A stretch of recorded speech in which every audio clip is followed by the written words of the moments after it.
Boa noite, boa noite.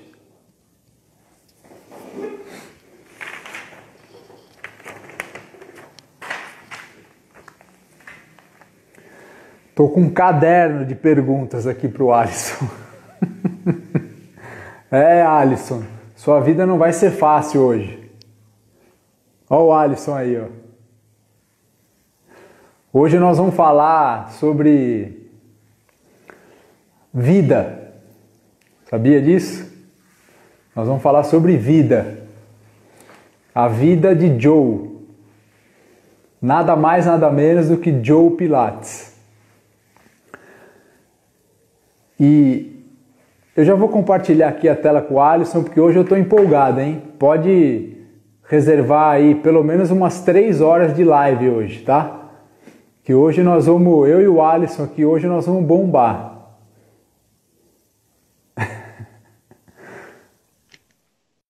Oi. E aí, Alisson? Tá me ouvindo? Tô te ouvindo, cara. Como é que você tá? Boa noite. Tudo bem e você? Bem. Cara, eu tô muito feliz, muito contente em poder estar encontrando contigo. Eu que agradeço. Principalmente para falar sobre esse assunto, né? Uma Sim. paixão em comum aí a nós, e eu tenho certeza que o pessoal vai gostar muito. Tomara que gostem, né? A gente vai tentar nesse tempo aí falar sobre a vida de um gênio, né? Pois é.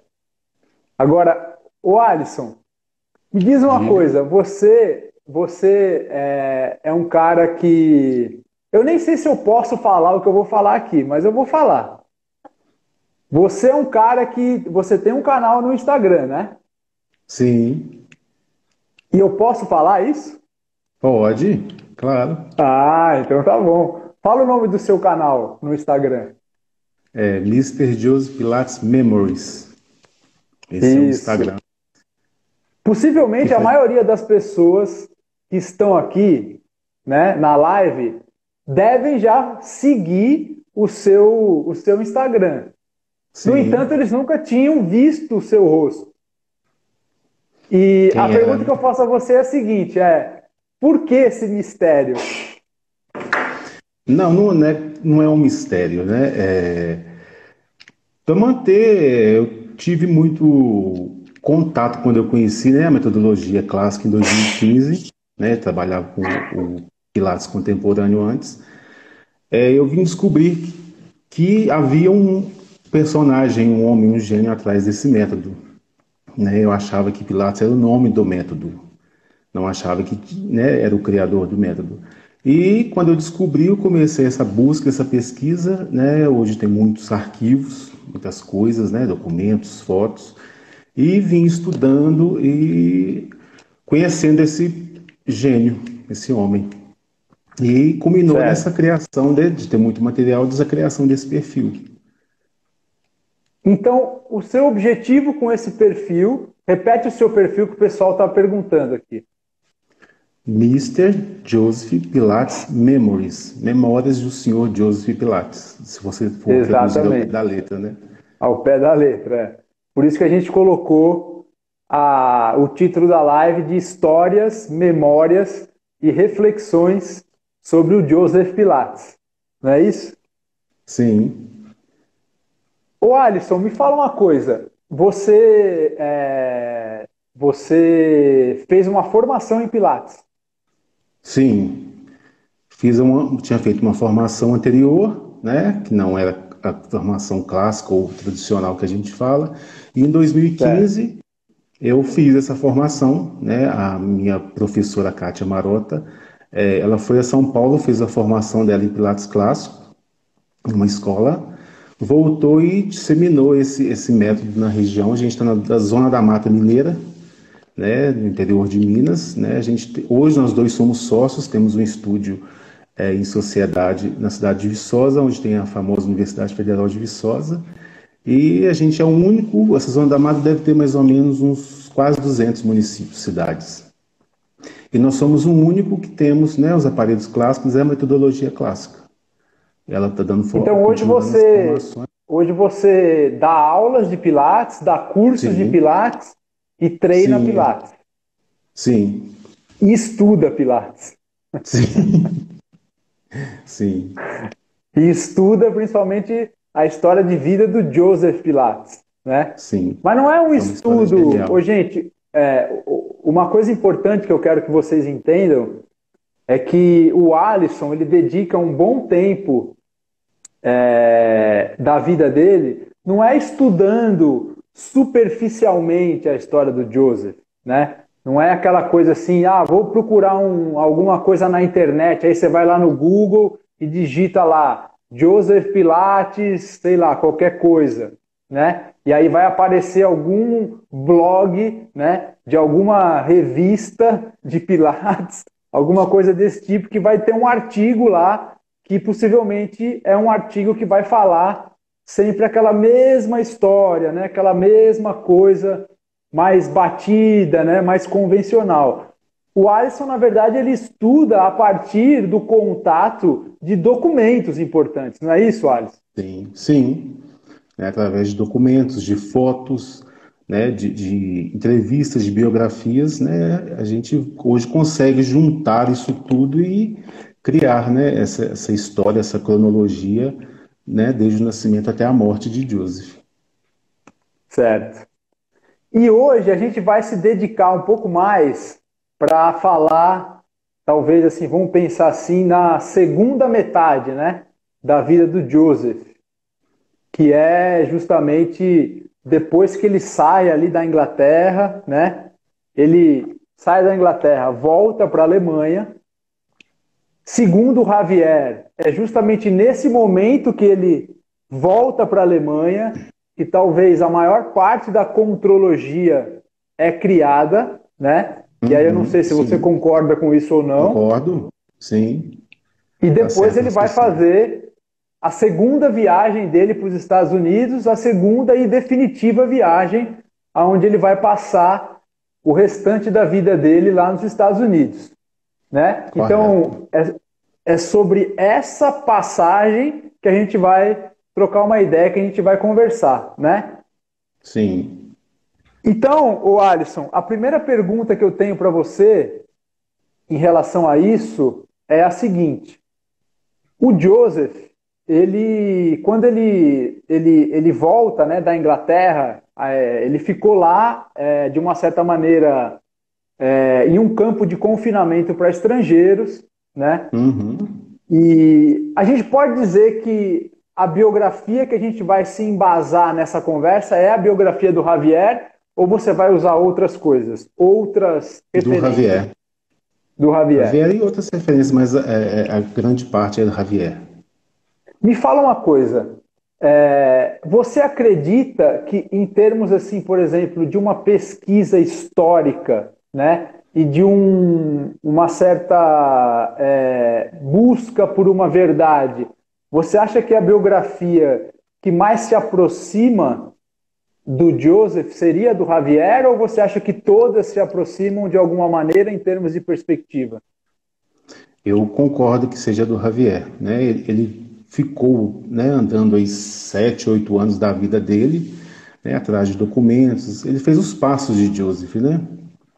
E ele Certo, documentou isso. Então tudo que está na biografia dele é documentado. Ele fala de certo. algumas coisas e fala assim: a gente não comprova, mas pode ter acontecido isso e isso. Então, assim, para mim a principal biografia é dele. Agora,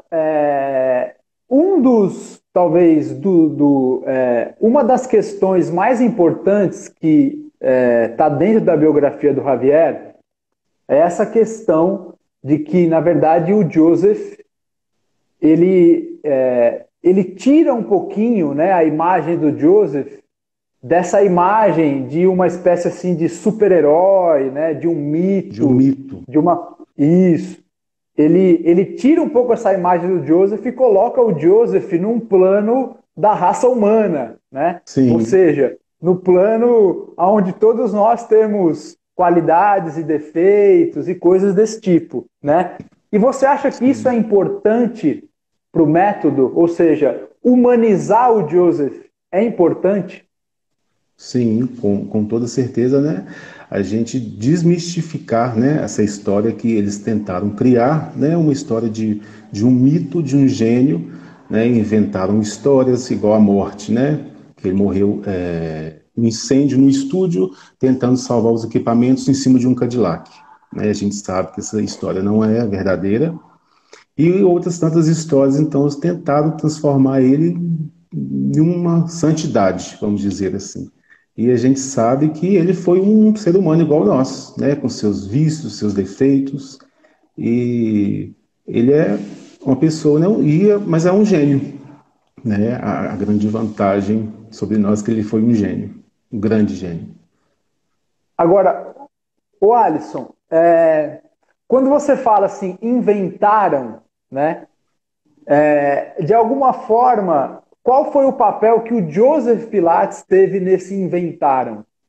Você acha que ele contribuiu para que essas histórias, né? Por exemplo, vamos dar um exemplo. Além dessa que você citou, né? Da questão da morte dele, do incêndio, Uhum. tem toda aquela coisa de que a contrologia foi criada a partir da experiência que ele teve como uma espécie assim de enfermeiro, né? Dentro lá Uhum. do campo de confinamento que ele ficou, e aí ele conseguiu livrar todo mundo da gripe espanhola, e que com a prática da atividade, né, ele, enfim, né, todos esses mitos que o Javier desmente tudo isso no livro dele. Agora, Uhum. isso em parte teve uma participação do Joseph na proliferação dessas histórias com E, né, história com E. Sim, já começa com a data de nascimento, né? Ele já acrescentou 3 anos à sua idade, né? Ele nasceu em 1883 e algumas pessoas, né, usam essa data de 1880, né? Que como Certo. antigamente os registros eram difíceis de se fazer, há indícios de datas de 6, não 9 de dezembro de 1883, mas em 9 documentos oficiais, né? Ele nasceu em 9 de dezembro de 1883. E outras histórias, a história da pandemia, né, só para a gente falar sobre a pandemia que ocorreu da gripe espanhola, ele estava no campo de No-Clow, ele passou por 5 campos de detenção, esse ele ficou 3 anos e 6 meses. O campo era dividido em 4 partes, né, 4 acampamentos. Ele estava no acampamento 4 e esse acampamento era dividido em 7 compostos. Cada composto tinha 1.000 homens, né, e esses 1.000 homens eles não raramente se juntavam. Então ele contou que tratou 8.000 pessoas, então na verdade já são 7. E como eles não se encontravam, né, então ele treinou mil Então são homens. Mas 1000. como ele treinou 1.000 homens, né, não tinha microfone, não tinha, tinha uns espaços fora do acampamento, mas chovia muito. Então ele treinar esses 1.000 homens em dormitórios. Então a gente vê muita postagem, né, quando começou esse coronavírus, falando a respeito disso. E se você for ver a fundo a história, e na ilha de Man, onde que estava situado o campo de No-Clow, e havia outro campo, o campo de Douglas, que era um campo menor. Então, durante essa pandemia da gripe espanhola, morreram 63 pessoas, 63 homens. Então, no universo aí de Isso 30 mil dentro, isso dentro da do ilha de Man. campo da Ilha de Man. Isso, os dois campos juntos morreram 63 homens. Né? O que Eles é um viviam em número muito isolamento baixo, né? social, muito baixo, né? Não considera. E ele contava essa história, né? Se vangloriava disso, de que ele salvou, né, 8.000 homens e os outros prisioneiros dessa gripe espanhola, dessa pandemia. Com a prática da contrologia, né? Sim, pode ser que Tá ele já certo. esteja, né, começado já porque, na verdade, eles não datam o início da contrologia de 1902. Né? Ele tinha Certo. 19 anos, onde que ele já treinava no seu corpo e já treinava alguns alunos. Então, logicamente, que ele levou isso para dentro do campo. Mas ele treinar 8.000 homens, ou 1.000, né, que era o composto dele, estava no composto, acho que os 23, né? Depois esse campo foi aumentando, mas ele contou muito essa história. Legal. Na verdade, assim, para mim, esse tipo de coisa, não, para mim não é relevante, assim, sabe? No sentido, assim, eu não tenho nenhum apreço por colocar o Joseph como um super-herói. Eu acho que o que ele tem de mais valoroso é ele realmente ser uma pessoa como nós, ser um ser humano, Sim. né? Só que dentro da sua condição de vida, e uma condição de vida onde uma pessoa que passa por um período de 2 guerras, né? Passa por um período de 5 anos dentro de um campo de confinamento. Então, assim, hoje a gente está experienciando toda uma questão, né, de uma espécie assim de imponderável que se impõe, né, à nossa condição de vida. E a gente começa a ter um pouco uma ideia do que seria isso. Só que o Joseph experienciou isso de um ponto de vista extremo, né? Porque a sua liberdade foi completamente cerceada, né, por 5 anos. Então isso é algo impensável, pelo menos para mim. Então, desse ponto de vista, eu já entendo que só da gente estar falando dele aqui, né, do ano de 2020, em uma live, significa que o cara, é diferente, né? No mínimo. Esse gênio que é... Diga. Agora, então vamos começar a focar um pouco nessa parte onde ele, depois que ele sai da Inglaterra, ele vai para a Alemanha, né, vai para Hamburgo, e dali ele faz a segunda viagem dele para os Estados Unidos, a segunda viagem definitiva. Se eu não me engano, isso é por volta do ano de 1926, não é isso? Sim. Ele já tinha duas patentes, né, quando ele chegou. Ele já tinha o Foot Corrector e o Reformer. E o Reformer? Isso, o Reformer, só que esse Reformer não era o Reformer que a gente conhece hoje, né? Era um Reformer com pesos, polias e correias, né? Se você observar a patente, tinha uma escada, então o Reformer ficava numa plataforma mais alta e os pesos tinham que fazer essa tração para o carrinho andar. Então ele não tinha usado molas e nada ainda, foi usar molas só em 1930, a primeira cadeira que ele criou. Agora, ele não levou um Reformer no navio, levou? Não. Quando ele foi na primeira viagem, ele conheceu o Ned Fletcher. Ned Fletcher tinha uma revista, né, era dono de uma revista chamada Ring Magazine, uma revista especializada em boxe. E ele agradeceu muito o Ned Fletcher porque é ele que o colocou na 8ª Avenida. Né? Então, quando ele foi da segunda vez que, claro, embarcou junto, há histórias que os dois já se conheciam antes, né? Mas Xavier não comprova isso, já ouvi essa história. Que a Clara embarcou em Hamburgo, né? E ela dizia, né? Eles dizem que ela era enfermeira, ou babá, ou professor de jardim, mas quando ela chegou nos Estados Unidos, se declarou doméstica. Doméstica, né? Ela tinha essa profissão. Então, quando o Ned Fletcher o ajudou a chegar, né, na 8ª Avenida, no prédio Van Dyck Studios, e ele começou a construir os equipamentos no porão desse prédio. Ele utilizava esse porão para construção de equipamentos. Né? Então, esse prédio... Diga. Quando ele chega na 8ª Avenida, né, ele chega em Nova York, em Manhattan, tal, ele chega nesse prédio chamado Van Dyck, né? É isso? É assim que se pronuncia, né? Acho que sim. Um bairro que tinha um apelido, inclusive, né? Apelido... Isso, Hell's Kitchen, né? Ou seja, qual que é a tradução disso? É a cozinha do inferno. Do inferno. Então, historicamente, seria um bairro com um certo grau de violência e de pobreza, né? coisas desse tipo. E, por outro lado, ele chega em um edifício que tem uma importância, né, do ponto de vista cultural. Conta pra gente qual é a importância desse edifício. Esse edifício era um edifício de artistas, né? Alugavam-se mini lofts, ou você morava, ou você transformava aqui no ateliê. Né? Então tinha muitos ateliês de pintura, né?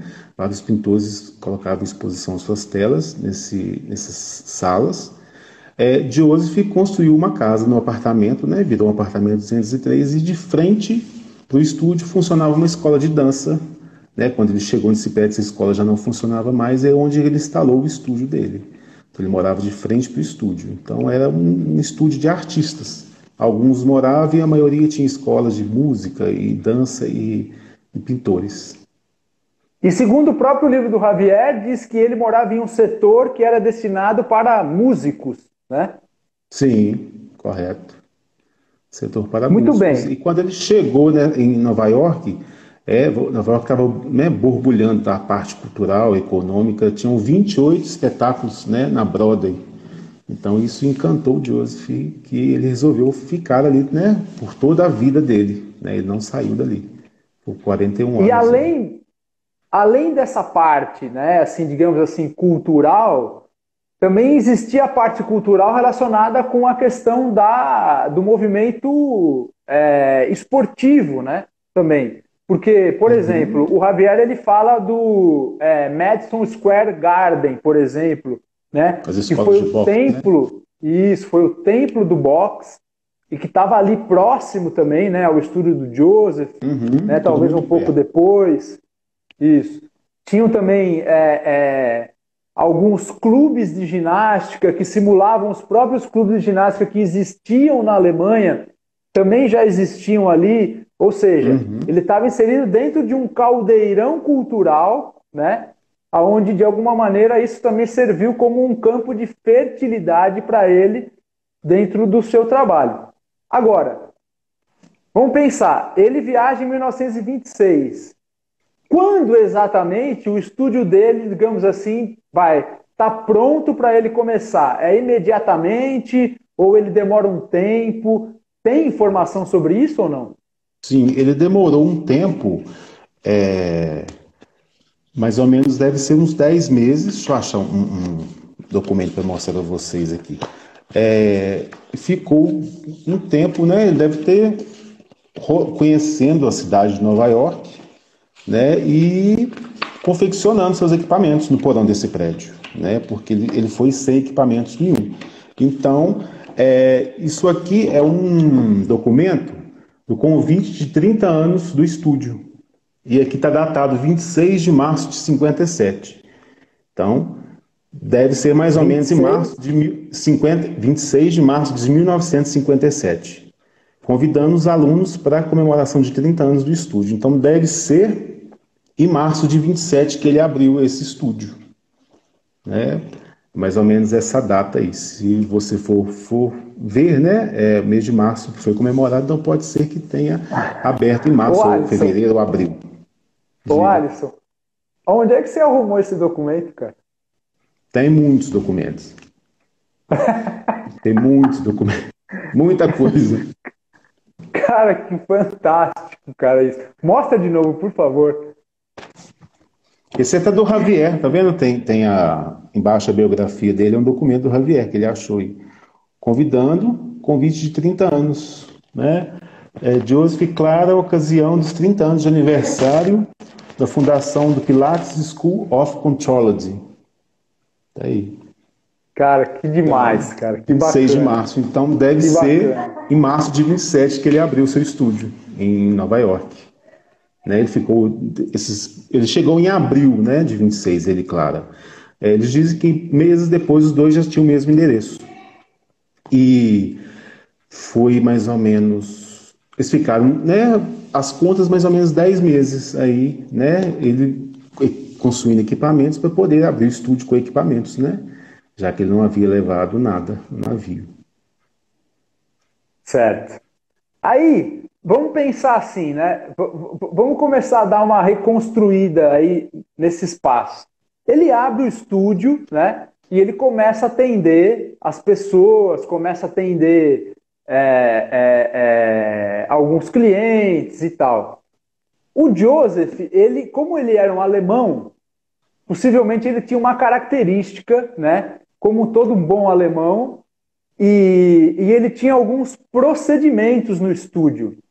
E um dos procedimentos que ele tinha no estúdio era todo aluno, toda pessoa que chegasse para fazer lá o seu treinamento, seu exercício, ele tinha que colocar em um caderno, né?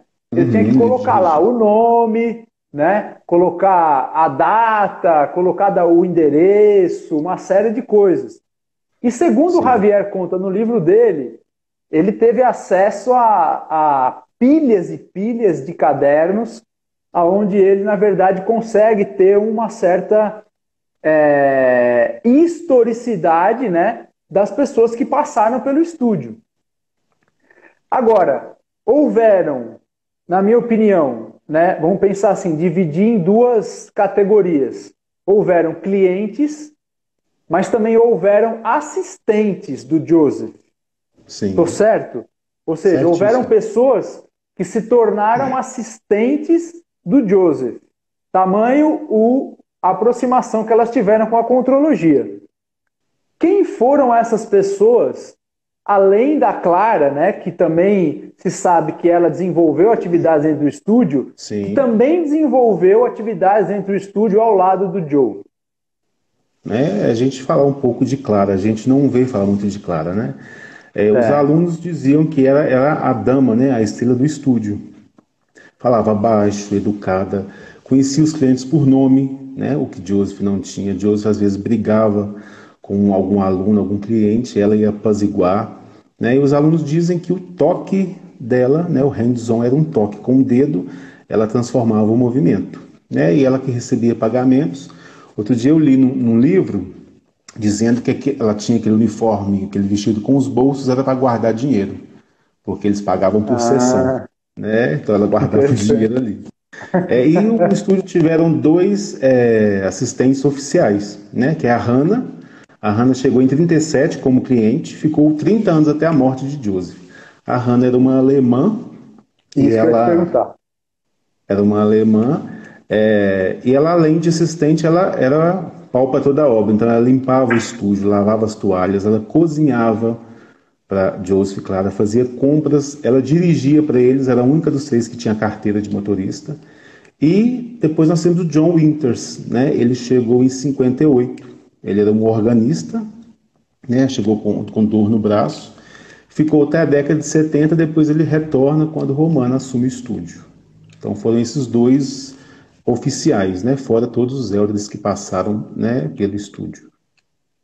Você tem informação sobre uma tal de Mary, sobrinha do Joe, que o Javier cita no livro, ou não? Sim, a Mary Pilates, né? Ela é aquela famosa foto que a gente conhece, né? Essa foto aqui, né? Essa é a Mary, Joseph, Mary e Clara, né? Essa foto, muitas pessoas falam que quando o estúdio inaugurou, né? Isso não é verdade, porque a Mary chegou em 1938, sobrinha, filha do Fred.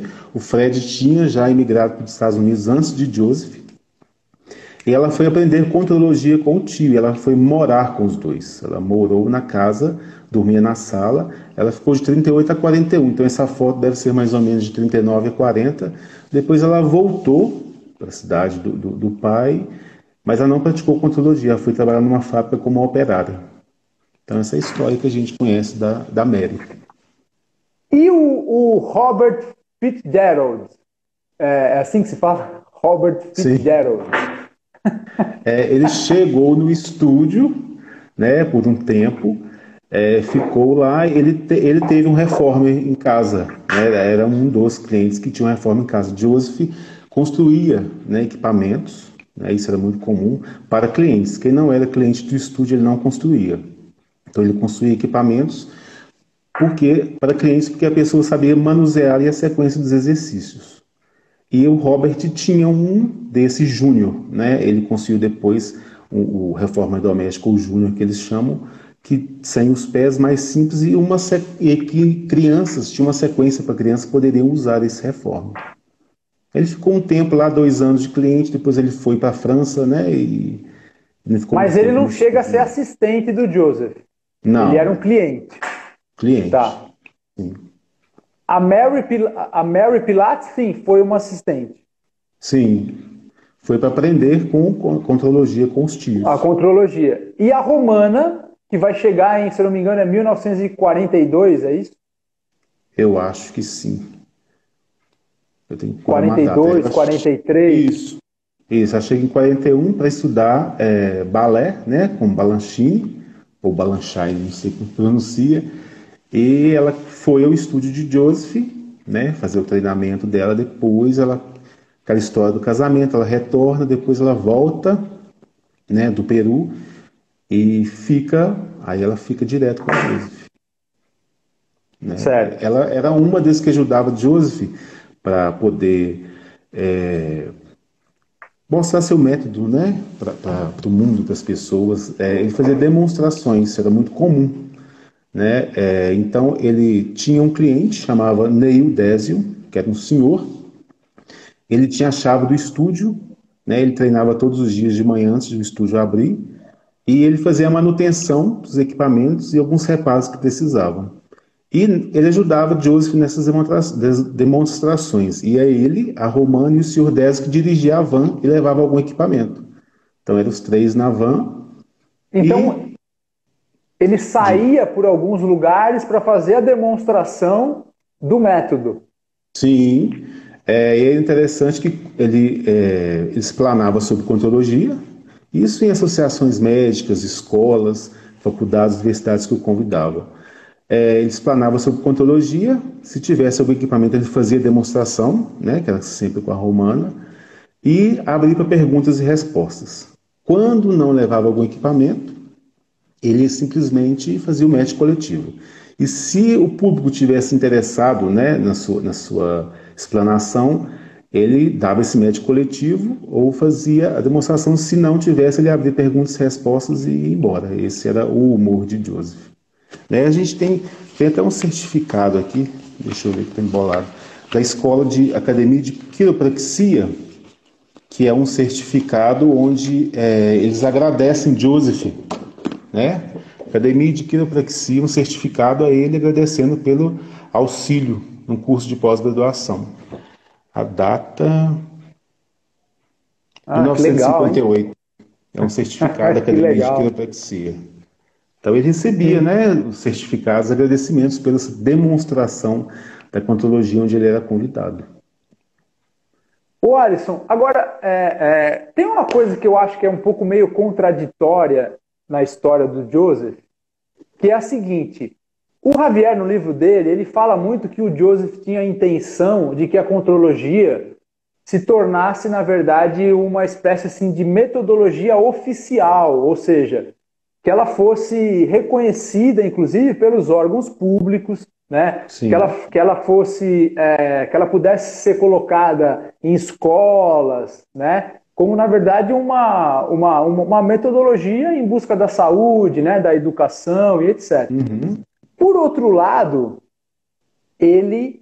o Joseph, a gente tem uma informação, e eu não sei se isso é verdade também ou não, de que ele não permitia, por exemplo, que alunos ou assistentes, os próprios bailarinos que acabaram, né, passando pelo estúdio dele, ele não permitia que eles reproduzissem esse trabalho em outro local, né? Era mais ou menos isso, ou seja, ele meio que ele queria que a coisa se expandisse, mas ao mesmo tempo ele queria esse controle proteger. Sim, ele ficou um tempo muito amargo, né, com os bailarinos, né, que eles estavam estragando o seu método. Isso gerou muita confusão na época, né. Ele criticou muitos dançarinos, né, que estavam modificando, porque os dançarinos aprendiam principalmente o Matt Pilates, né, no estúdio com ele, e eles estavam dançando, né, em outras partes do mundo, e faziam, né, praticavam pelo menos o Matt Pilates no camarim e ensinavam aos outros da companhia, e isso às vezes alteravam algum exercício e isso ele não gostava. Ao mesmo tempo é isso, ele queria expandir o seu método para o mundo, né, que tivesse em escolas com crianças, faculdades, universidades. Ele chegou, né, a mandar cartas para vários políticos e associações médicas. O John Kennedy, por exemplo, ele mandou uma carta para ele, né? O Javier até cita que não sabe se o John Kennedy recebeu essa carta. O John Kennedy tinha escrito, publicado na época na revista Sport Illustrated, uma reportagem sobre o benefício da atividade física, e isso engrandeceu muito o Joseph. Então ele escreveu uma carta para ele, mas a gente não sabe se John Kennedy, recebeu essa carta. Então, ele queria a todo custo promover sua contrologia e ao mesmo tempo protegê-la. Inclusive tem uma história relacionada a essa questão, né, dessa mágoa que ele tinha com os bailarinos e tal, em relação a Martha Graham, né, de que possivelmente, isso o Javier conta no livro dele também, de que o Joseph Pilates e a Clara acabavam relatando de que ela, de alguma maneira, tinha meio que surrupiado, vamos dizer assim, um conceito do Joseph, né, de powerhouse e colocado alguma coisa muito similar, muito parecida no método dela, na escola dela, coisas desse tipo. Será que isso realmente aconteceu? O que você acha sobre isso? Eu acho que sim, porque ele tinha essa mágoa, né, com os bailarinos, dançarinos, que pegavam, né, parte da metodologia dele, nem que seja a prática ou esses textos e discurso dele, e transformavam em outra coisa, né? Ele não gostava, nessa proteção ele tinha com seu método de verdade. Então eu acho que ela tentou alterar um pouco alguma coisa do discurso dele. Entendi. Agora, Alisson, me fala uma coisa.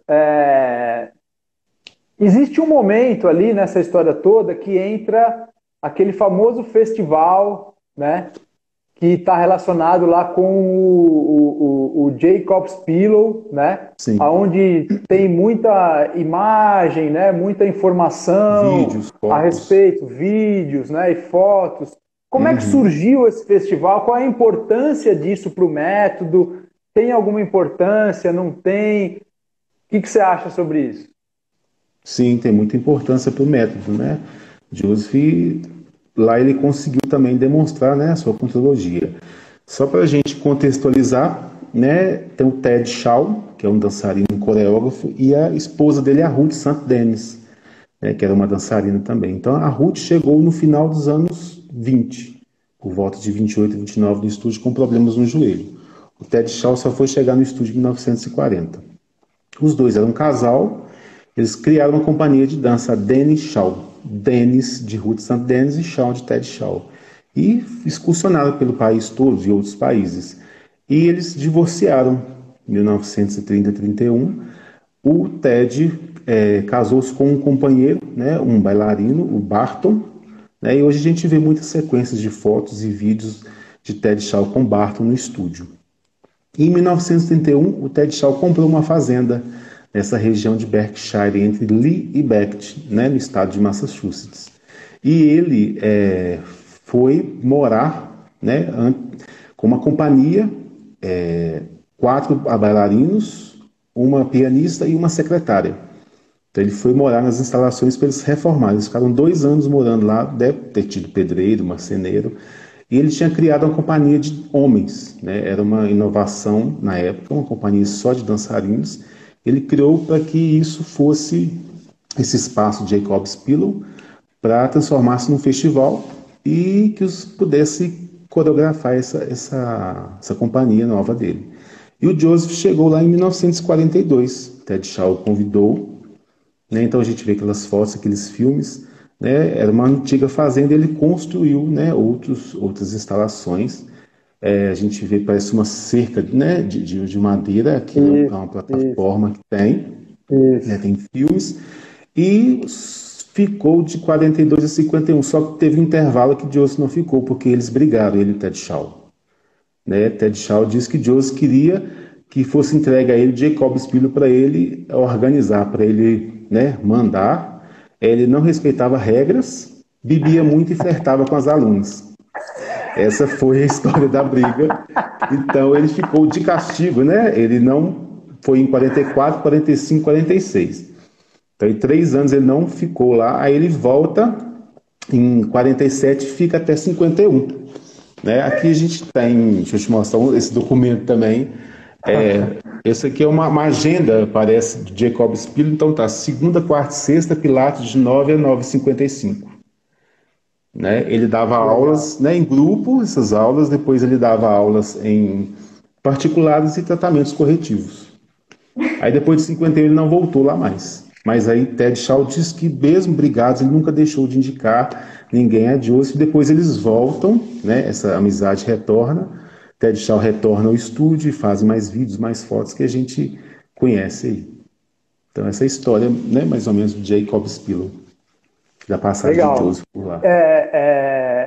Eu fiz na primeira imersão uma live com a Carol, que está lá, e não sei se você viu. Conheço, você viu com a Carol, né?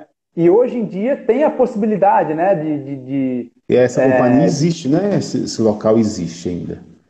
Né? E essa companhia de dança existe, né? E era sempre no verão americano, era de julho a setembro que esse festival, e Joseph ia para lá. E o estúdio ficava por conta de Clara e dos dois assistentes, enquanto ele ficava lá. E Joseph comprou uma casa. Na verdade, Joseph, o estúdio, a casa e o apartamento que ele morava sempre foi alugado. Ele comprou em 1936 uma casa na Vila Croton-Hudson, próximo às margens do rio Hudson. Aquela foto dele de sunga, bonitão, era nas margens desse rio. Isso. E ele criou um clube, Contrology Club, né, um clube de contrologia para treinar aspirantes à Marinha Americana. Então, jovens que queriam entrar na Marinha, tem aquele exame de aptidão física, ele treinou de 36 a 40. E em 52,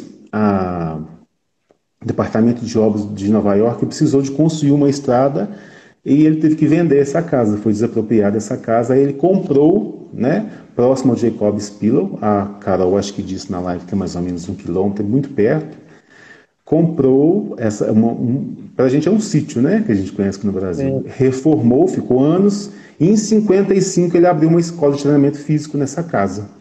A VR cita isso, mas não cita se houve sucesso com essa escola de treinamento. Então ele deveria... hoje essa casa, ela está nas mãos do Sean Gallagher, é isso? Isso, ele comprou a propriedade. Ele comprou a propriedade. E agora Sean Gallagher comprou não sei quanto tempo, mas ele está construindo um museu, né? Está reformando lá, está tentando construir um museu. Você já foi para lá? E aí você pode visitar. Oi? Você já foi para lá, não? Não, ainda não. Quero muito ir uma hora. Né? Então ele construiu. Então você pode visitar o Jacob Spillow. Você e o Nathanael. Nós vamos juntos. Com certeza. Minha mulher já está falando aqui do lado. E eu? Não, eu também quero ir. É uma viagem só para os amantes da contrologia. Os nerds do Pilates. Isso aí. Ô Alisson, me fala uma coisa. Agora, hoje em dia, a gente tem aí, digamos assim, vamos pensar, no mundo do Pilates clássico, a gente tem 3 escolas, né? Ou até poderia ter mais, nós vamos falar assim, 3 escolas que se destacam em relação à liderança de 3 elders, né, que estiveram em contato com o Joseph. Então, a gente tem as escolas mais voltadas para a linha da Romana, a gente tem uma escola voltada para a linha do Ron Fletcher e uma outra escola voltada mais para a linha do Jay Grimes, e também tem a Lolita, né? Enfim, tem outras pessoas que também tiveram, enfim. Mas, bom, enfim. Agora,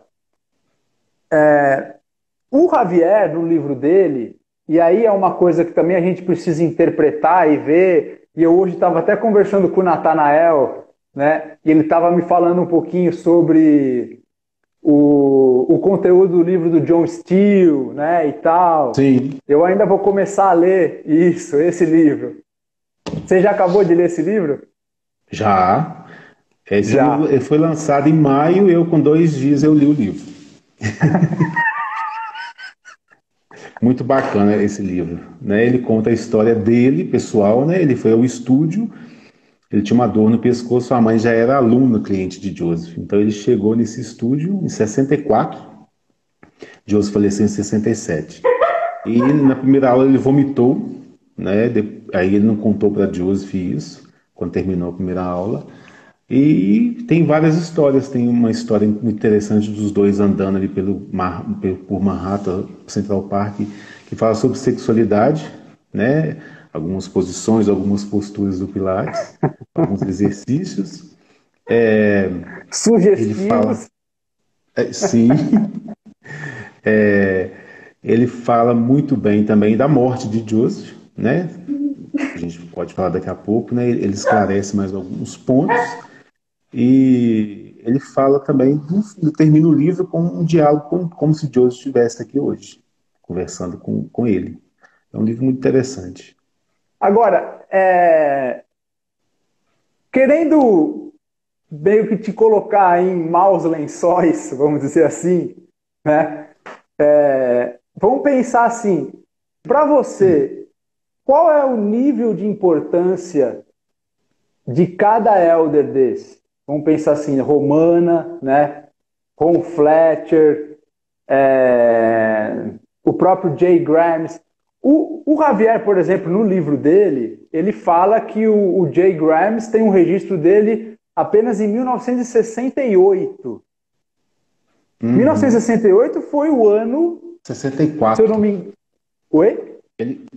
Jay Grimes chegou em 64. Em 64. 64. A morte do Joseph foi em... 67, 9 de outubro de 67. 67. 67, é isso. Então não teria nem como em 68 ele ter conhecido o Joseph. Então ele chega praticamente no final ali, né? Sim. E ele tem uma experiência de, no máximo, 3 anos com o Joseph. Sim. Ele estudou muito com a Clara e com a Hannah, né? Treinava muito com eles, mas ele chegou a ter aulas e conhecer Joseph. Sim. O Ron Fletcher, ele chega no estúdio quando? Ron Fletcher tem uma entrada que diz que é 51, outra entrada diz que é 58, depois ele sofreu, né? Sofreu de alcoolismo, então depois ele volta, já em 60 eu não tenho uma data assim, próxima à morte de Joseph. Depois que ele trata o alcoolismo, ele, né, para de um pouco, né, diminuir, ele vivia, né, com companhia de dança pelo país, mas ele volta no final. Joseph ainda está vivo ainda. Certo. Mas a entrada dele é 51 ou 58, né? Javier não tem uma data definida para a entrada de Ron Fletcher, não. Em termos de importância dessas pessoas, ou seja, eu não sei nem se essa pergunta é importante também ou não, mas enfim. Mas o que você pode dizer do peso, né, dessas 3 figuras?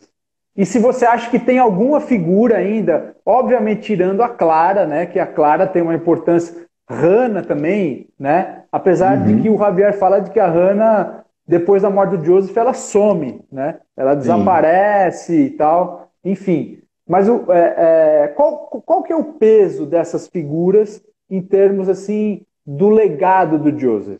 Opa. Eu penso assim que tem um peso muito grande, né? Porque se não fosse eles, né, o legado de Joseph tinha ficado, né, esquecido. Então esse tempo que ele demorou, né, nessa construção desse método dele, se não fosse os elders, né, que a gente conhece hoje, esse legado tinha ficado para trás.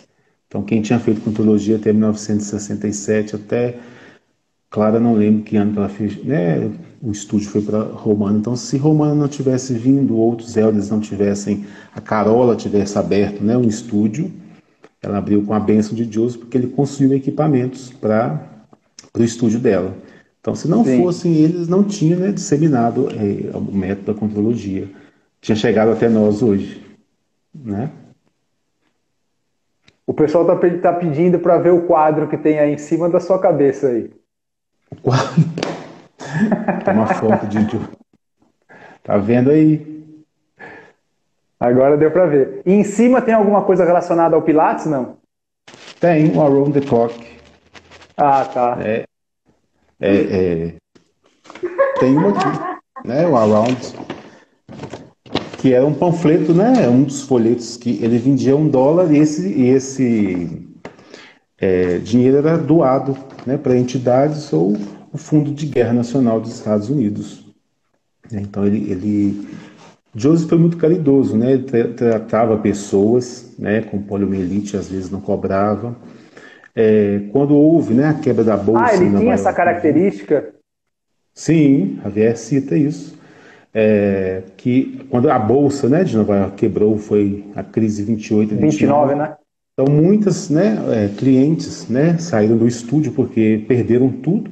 Ele os convidou para continuar, né, treinando contrologia para que pudessem relaxar e manter-se ativo. Então ele tinha esse lado de caridoso também.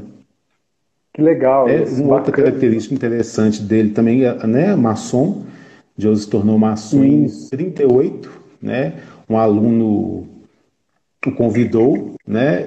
Mas pode ter sido que Joseph já tinha algum contato, porque no Cloud tinha alguns rituais, né, da maçonaria, que tinha alguns maçons junto com ele lá. E ele morou em Hamburgo, tinha uma loja maçônica do lado da casa dele. Né? Ele participou da loja Santa Cecília, né, que foi uma loja, tinha a grande loja e a loja Santa Cecília. Então a gente fala da maçonaria porque algumas tatuagens dele, que apareceram a partir de 35, 36, tinham símbolos da maçonaria. Né? A loja Santa Cecília, por exemplo, era uma harpa. Né? Ele tem uma harpa e são simétricas as tatuagens, são as duas aqui e aqui. Ah, é verdade, é verdade.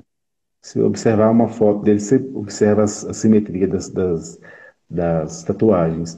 E ele ficou. Essa loja Santa Cecília foi criada por músicos, porque os rituais tinham horários que os músicos, os artistas não tinham como participar naqueles horários. Então eles fizeram abriram essa loja para horários alternativos.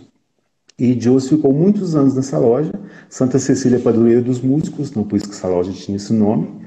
E em 53, Joseph começou a frequentar uma loja, a loja Sócrates, que era mais próxima à casa dele, e os cultos eram em alemão. Né? E na morte de Joseph, quem organizou o funeral todo foi os maçons, né? Foram os amigos da loja, irmãos, né? Que eles falam, os irmãos da loja que organizaram o funeral. E foi um funeral maçom, com flores, avental que colocaram nele da maçonaria e cinzas. Que, claro, não gostou muito que fosse um funeral maçônico, mas né, o que aconteceu lá durante seu Ô, funeral. Alisson, me fala uma coisa. Vamos falar um pouquinho agora da morte do Joseph, né? O que aconteceu na morte dele? Como que ele faleceu? E posteriormente, depois, vamos esclarecer um pouquinho o que aconteceu depois da morte dele. Porque existiam algumas pessoas ali, né, que estavam mais em contato com ele. Então, a Romana era uma dessas pessoas. Sim. A própria Clara, né? Se eu não me engano, o John Winters também estava ali. Sim. Próximo, né? E, no entanto, de uma certa forma, a Clara começa já a se retirar um pouco, né? E aí a coisa vai começar a se encaminhar um pouco para as mãos da Romana. Então vamos fazer essa passagem aí, vamos esclarecer um pouco essa passagem. Primeiro da morte dele e depois essa passagem para a Romana. Então a gente, né, escuta essa história de internet que ele morreu no incêndio. Na verdade, houveram 3 incêndios nesse edifício. Um antes da chegada dele. Em 55 houve um incêndio, né, que afetou o 6º andar. O estúdio e a casa dele era no 2º andar. Em janeiro de 66 houve o 3º incêndio no prédio, porém o 2º com Joseph lá. Então em 67 não houve incêndio, então Joseph não morreu queimado. Né? Aí o John Steele vem nos esclarecer. Javier diz que ele foi internado, né, no dia 27 de setembro, ficou 13 dias internado e faleceu no dia 9 de outubro de 67.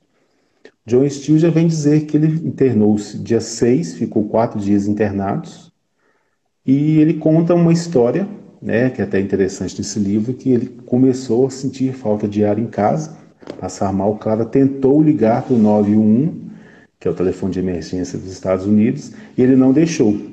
Aí ele foi para o bed-ginásio tentar fazer algum exercício para tentar expectorar. Não conseguiu, ficou muito fraco. Aí essa hora ela ligou para a ambulância chegou, reanimou, né, balão de oxigênio, medicação intravenosa. Ele queria arrancar aquilo tudo, arrumou uma confusão, briga, gritando, porque não gostava da classe médica, né? Antes que ele foi gritando por uma rata dentro da ambulância até chegar no hospital. E lá ele ficou internado, né, e ele morreu de pneumonia por enfisema pulmonar, causado por enfisema pulmonar. O John Steele deixa isso muito claro no livro, né? E seu funeral foi no dia 11, os maçons organizaram esse funeral, e ele foi cremado dia 12 de outubro, e a Clara guardou as cinzas em casa durante 2 anos e meio. Não se sabe por quê. E em 5 de maio de 70, essas cinzas foram depositadas no mausoléu que está até hoje, e as cinzas de Clara também. Clara morreu 10 anos depois. Ela morreu em 6 de maio de 1977, 13 de maio de 77, com 94 anos. Clara sofreu uma queda, né, fraturou o quadril, precisou de colocar uma prótese no quadril, e estava bem, se recuperando. As enfermeiras foram trocar o lençol da cama, né, que ela estava no quarto. Ela caiu da cama, essa prótese infeccionou, infecção generalizada, e ela veio a falecer. E ela também foi cremada, as cinzas dela estão juntos com a de Joseph, né? E depois a história do estúdio continuou, né? O estúdio foi vendido, né? Até que o John Williams foi atrás da Romana, né? Porque eles tentaram fazer 3 fundações para perpetuar a cultologia, né? Joseph participou de 2 fundações.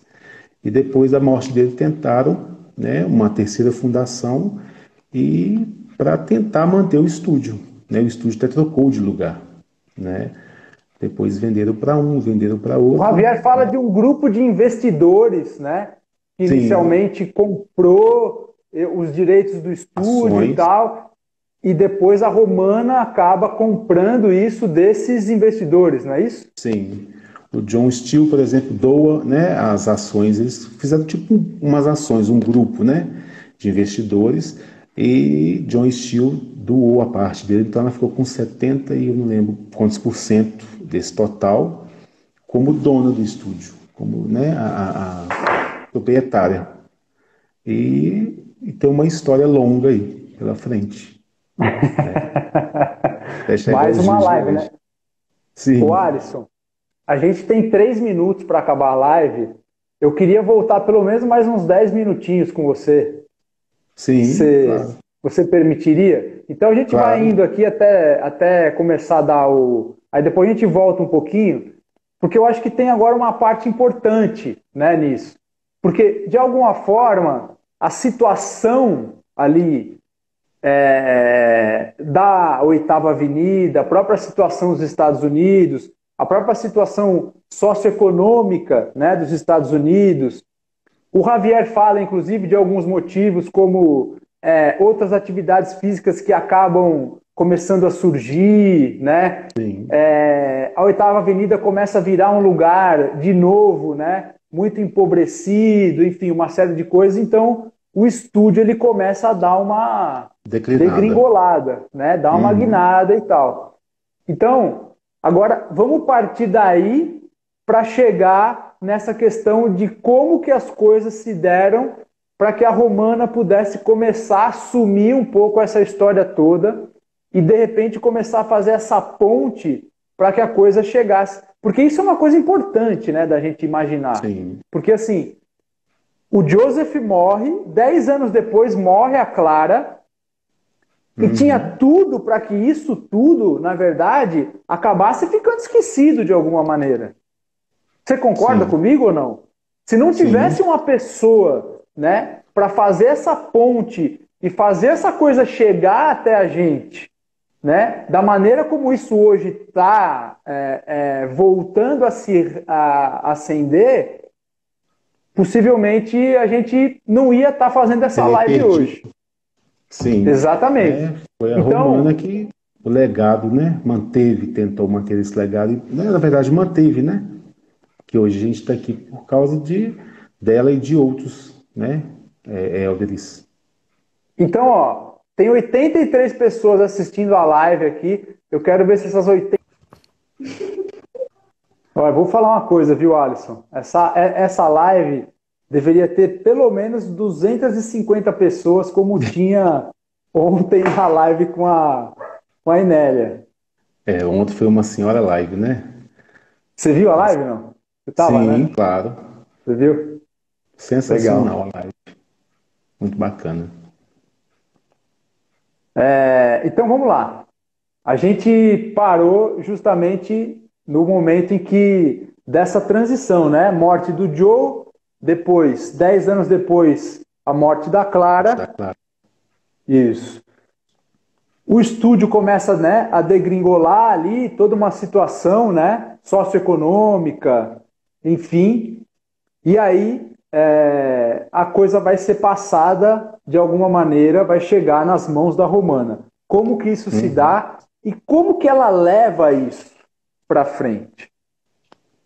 Né, o estúdio precisava de alguém à frente do estúdio, né? Clara já estava muito idosa, aí o John Steele foi um dos que foi atrás da Clara, né? Pedindo que ela assumisse. Ela tinha outros empregos, né? Porque morava com os filhos em Nova York. Então ela assumiu esse estúdio, né? Como professora, né? Como a principal professora do estúdio e como gerente, né? Ela geria o estúdio. E, claro, a fundação pagaria o aluguel dela e dava um dinheiro nela por mês. E o estúdio foi, né, tentou de todas as formas, e na região as coisas estavam, né, as academias tinham piscina, ar-condicionado, o estúdio ainda estava, alguns alunos diziam, parece que parou no tempo, né? Então, eles mudaram o estúdio de lugar, né? Mas mesmo assim a coisa não andou muito. Então, foi a necessidade de vender, né, o estúdio. E foram, acho que me parece, 3 proprietários do estúdio. Mas Romano continuou até persistir até conseguir, né, manter o legado, trazer esse legado até nós hoje. Com muita, né, dificuldade, o estúdio quebrou e se ergueu. Ô Alisson, até esse momento, todas as pessoas que de alguma maneira, né, foram assistentes do Joseph, né, que trabalharam com o Joseph, que chegaram a ensinar Pilates, elas acabaram ensinando Pilates de um ponto de vista de um aprendizado que não é um aprendizado que se tem hoje, né? Ou seja, sim. o Joseph não tinha um curso de formação em contrologia. As pessoas aprendiam pela observação, pela prática, né? Qual é o momento onde isso vira? E quem é o responsável por, na verdade, de alguma maneira... Por exemplo, você acha que o Pilates, que o Joseph Pilates fazia, é muito diferente, por exemplo, do Pilates? É que hoje tem muita diferença, né? Por exemplo, se a gente for pegar uma escola da Romana ou a escola do Ron Fletcher, talvez a do Jay é mais parecida um pouco com a da Romana, né? Tem mais algumas coisas em comum, mas no Ron Fletcher, não, a coisa é um pouco... Tem muito conteúdo dele e tal. O que você acha que é mais próximo do Joseph hoje em dia? Ou você acha que a coisa mudou muito? O que você acha sobre isso? Eu acho que a coisa não mudou muito, né? Tem umas adaptações, porque na verdade ele criava um programa de treinamento para aquele corpo, né? Então cada aluno tinha sua especificidade. Então ele criou para Romano uma coisa, para Ivy outra, para Ron Fletcher outra. Então cada um trouxe essas experiências, né, para a sua vida, né? E depois transformou-se isso em estudo, escolas. Jay Grimes, né, tinha um tipo de treinamento para ele. Então essas adaptações são pessoais, mas eu acho que tem essa essência da contrologia, né, mesmo com um pouco das alterações, isso chegou até nós de uma forma limpa. E como é que você pensa o mundo do Pilates hoje em dia? Assim, o que você pensa sobre o mundo do Pilates? Como é que você está vendo o Pilates hoje em dia? Se você enxerga de uma maneira mais crítica, se você vê com olhos positivos, o que você está vendo hoje em dia? Eu vejo, pelo menos o Pilates clássico ou original, tradicional que a gente fala, está na moda, né? Isso já é um grande ponto positivo no Brasil. O Pilates clássico é muito fechado, então isso chegou, né, para nós até um pouco tarde, né? Então aí as escolas, os cursos de finais de semana que fala que é formação completa, eles, né, utilizaram do método, né, sem o que a gente conhece hoje, sem a pedagogia que o método precisa. Então, eu acho que as coisas estão melhorando muito, né? As pessoas estão entendendo, estão vendo né, a evolução do método, né, o que é contrologia, o que é Pilates, né, e o que não é Pilates. Alguns falam que é o Pilates bom, o Pilates ruim, ou clássico, ou contemporâneo. Então as pessoas estão acordando e percebendo, né, a grandeza que o método é. Não é só um método de exercício. Né? Ontem a Nélia falou brilhantemente sobre a transformação de vida, né? Retornar à vida e transformar o ser humano. Né? Então, mas assim, a gente no Brasil está muito misturado ainda, mas as coisas estão melhorando. As pessoas estão muito interessadas, né? Essa sua imersão vem justamente, né, de encontro para que as pessoas vejam, né, a necessidade, vejam o que é a contrologia, né, a essência, o que Joseph queria de verdade. Você sabe, Alisson, que de alguma forma eu entendo que eu estava até pensando sobre isso, e até o texto que eu escrevi logo depois que eu terminei a live com a Inélia, porque eu termino essas lives, eu tô adrenado, né? Eu fico muito empolgado com isso tudo, porque eu gosto disso. Então eu fico empolgado a cada papo que eu tenho, né? Com uma pessoa como você, como a Inélia, como o Clério, pô, ter o privilégio de conversar com o Clóvis, né? Um filósofo, né? E o cara, de repente, colocando a filosofia ali, né? Para pensar a questão do método. No fundo, isso tudo me enche de alegria e de empolgação, de energia. E eu estava pensando ontem, quando acabou a live da Inélia, e aí eu comecei a escrever e tal, e eu até publiquei, né, esse texto. Na verdade, assim, a principal mensagem que eu quero levar para as pessoas é justamente essa diferença entre você ter um método de exercitação que ele é forjado a ferro e fogo em uma experiência que ela é construída a partir, na verdade, de uma necessidade histórica, do que uma modalidade apenas que, de repente, surge por uma necessidade da moda. Entende? Então, assim, na minha concepção, a importância da contrologia ela está justamente na questão de que o Joseph ele conseguiu antenar, captar intuitivamente a necessidade de um momento histórico, político, social, em que ele passou por 1000 problemas. E a partir disso, ele consegue, na verdade, expressar essas necessidades em um formato de alguma coisa que pudesse reverberar num sentido contrário ao que ele estava vendo. Que é justamente o quê? Fazer o homem se voltar para si mesmo e parar um pouco e refletir, e pensar e falar, pô, o que a gente está fazendo conosco? Sabe? Então, isso é muito forte, né? Isso é muito profundo. Isso não é pouca coisa. Daí o cara ter escrito um livro cujo título chama-se Return to Life of True Contrology. Que tá aí, cara. Sabe? Isso é uma então, réplica. assim, pois é. Então, você tá segurando aí nas suas mãos, no fundo, né? É uma historicidade, entende? Ou seja, você está segurando aí nas suas mãos uma interpretação de um momento histórico. E nós somos, querendo ou não, porta-vozes disso, né? De um momento histórico importante para que a gente possa, a partir do passado, né, de tudo isso que aconteceu, pensar o nosso presente e o que a gente quer para o nosso futuro.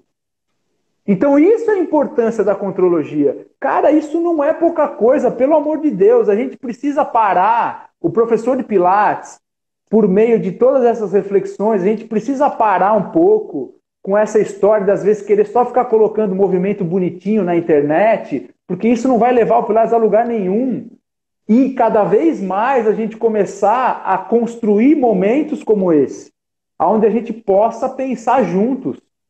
Sim. Né?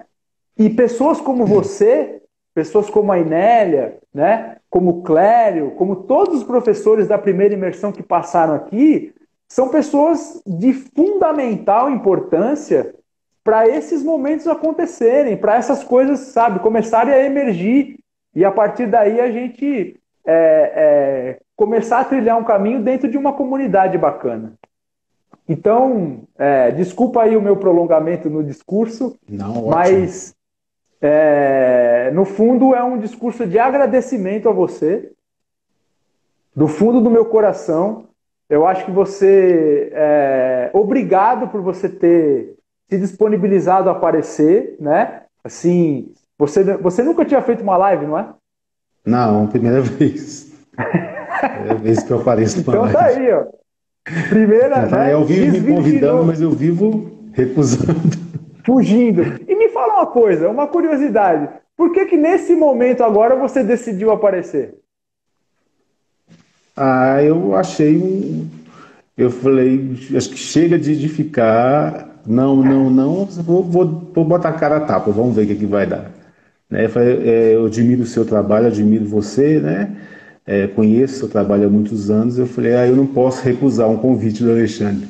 Né? Ainda mais que o Natanael, né? É um grande amigo, um grande estudioso do método e da história de Joseph também. Ele que, né, intercedeu nesse convite. Eu falei, eu não vou ter como negar. E eu Foi estou aqui hoje. engraçado essa história, porque eu mandei uma mensagem pro Natanael, né? Pelo WhatsApp, né? Eu falei assim, ô Natanael, tem uma coisa aqui que depois o pessoal escreveu aqui, que depois eu vou ler, tá? Mas eu só vou terminar essa história. Eu mandei uma mensagem pro Natanael só o pessoal saber. E eu falei assim, ô Natanael, pô, me ajuda, cara, preciso de ajuda. Porque eu já havia trazido o Natanael por 2 vezes em um período de tempo muito curto. E eu ia fazer essa nova imersão, e eu falei, cara, eu preciso de alguém para a gente poder levar essa história do Joseph adiante e tal. E eu falei assim para ele, cara, me dá uma dica, né? Você que já entrevista, conversa com tanta gente e tal. Aí ele falou assim, ô Luzi, é o seguinte, cara, ó, eu tenho um cara aqui, que esse cara, se ele decidir aparecer, ele sabe de Pilates mais do que eu, você, essa comunidade inteira junto. Eu falei, quem é esse cara, bicho? Quem é? Quem é? Ele falou, não, pera aí, calma, não sei nem se eu posso falar. Eu vou conversar com ele e tal, não sei o que, depois eu volto a conversar com você. E aí, quando ele me falou que era o Alisson Medina, eu falei, pô, o Alisson, eu vejo ele direto nas minhas lives, não sei o que, eu nem sabia que ele era o que estava por trás, né, do seu canal. E graças a Deus aí você aceitou e você está aqui hoje e eu estou muito feliz. Agora, deixa eu ler o que está escrito aqui, ó. A Solange Bartalini, ela falou, Ruth Racol, 1993, introduziu o Pilates na dança. Alice Becker, na Bahia, em 1990. E Nelly, através de Romana, conhece a contrologia em 1994. Em 97, Nelly funda o The Pilates Studio. Estou certa? Ela perguntou se ela está certa. Sim, né? A Inélia fundou, ela fez a formação dela nos Estados Unidos e depois ela veio, né, a Romana queria que ela abrisse, né, uma certificação no Brasil, que ela começou mais ou menos, acho que esse ano de 97, né, a primeira turma formou em 98 e ela continua até hoje, né, com certificações. Muito legal. Você é uma pessoa muito importante, né? Como Alice Becker, né? Como Sim, muitas outras pessoas, né? No Brasil, sim, né? sim, tem muitos. A gente pode Muito falar depois da bem, história de Pilates do Brasil. né? Na próxima imersão eu vou voltar aqui com o Alisson, a gente vai falar então sobre a história do Pilates no Brasil, que é um outro capítulo, né? Dessa história toda. O Alisson, eu queria deixar a palavra contigo aí para você, se você quiser falar destacar, de repente, algum ponto que ficou, talvez, aí faltando, que você acha importante, alguma coisa, né? Alguma questão que, de repente, você acha que é importante ressaltar, enfim, ou você quer falar dos seus projetos, da sua vida, das suas coisas, enfim, fica à vontade para você finalizar aí da maneira que você quiser. Sim, eu já, né, de antemão, eu quero agradecer o convite, né, que você me fez para a gente falar um pouco, né? É uma história muito extensa falar de um gênio, né? É uma história muito longa, com várias conquistas e várias derrotas, né, que ele enfrentou durante sua vida. Mas o que eu quero deixar aqui, esses novos instrutores ou que estão entendendo mais de Pilates clássico, que entenda mais sobre a vida desse gênio. Né? Porque para fazer sentido, né? Que hoje você junta fotos, documentos, você cria dá uma cronologia, uma história que tem fundamento, que casa, né, com a prática do método, né, com o que ele escreveu, com a vida dele e com a prática. Então, eu acho que as pessoas devem conhecer esse senhor, né, é um senhor que morreu com 83 anos, e ver quais eram seus desejos, seus anseios, né? Aprender, estudar, procurar. Então, eu acho que é isso. Né? Sempre a gente não pode parar nunca de estudar. Né? Então, sempre está chegando, igual essa biografia do John Steele, que chegou agora no final de maio.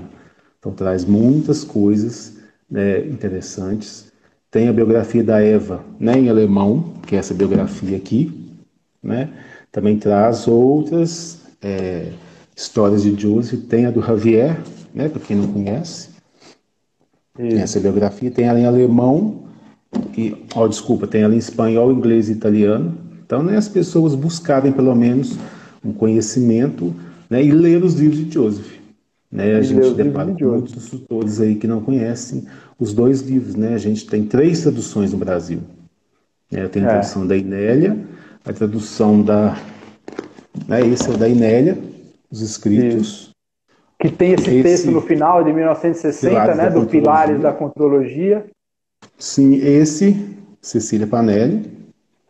E esse é a tradução do Sérgio Ribalar. São os 2 livros em um.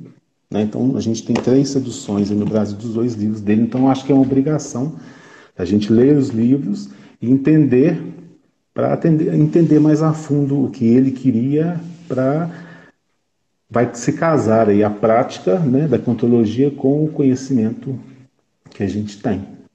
Então é isso. Eu também acho que é o mínimo, né, que a gente pode fazer. Sim. Em respeito ao legado do Joseph, pelo menos a gente tentar se aprofundar um pouco mais. Tentar perpetuar esse legado pelo menos mais uns 100 anos. Né? Sim. Show. Então é isso, gente. Se vocês não tiverem mais nenhuma pergunta para o Alisson, a gente vai encerrar. E eu agradeço novamente a você, Alisson. Muito obrigado, tá bom? Obrigado. Espero que você faça mais lives aí. Vá aí, atenda mais convites, né? Porque você é um cara que é necessário nesse mundão aí. Vamos dizer que eu sou um curioso.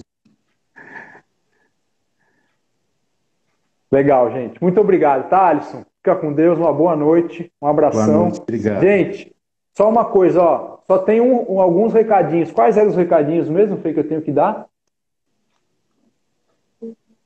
Amanhã, gente, presta atenção, ó. Amanhã, sexta-feira, nós vamos encerrar a imersão, ok?